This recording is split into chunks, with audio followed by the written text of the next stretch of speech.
Doc, totoo bang sisiponin ako kapag naulanan? I'm Doc Julie and this is Unilab's Ask Your Doctor. Kapag nabasa ka ng ulan, hindi ito direktang nagdudulot ng sipon. Kasi ang sipon, sanhi ng virus, hindi ng ulan o malamig na panahon. Pero kapag nabasa at nalamigan ka, pwedeng humina sandali ang resistensya mo.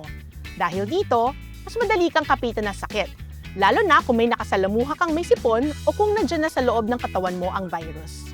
Kapag naulanan, magpalit agad ng tuyong damit para hindi ginawin. Pwede ring maligo sa maligamgam na tubig para maibalik sa normal na temperatura ang katawan. Humigop ng mainit na sabaw para mainitan ang katawan.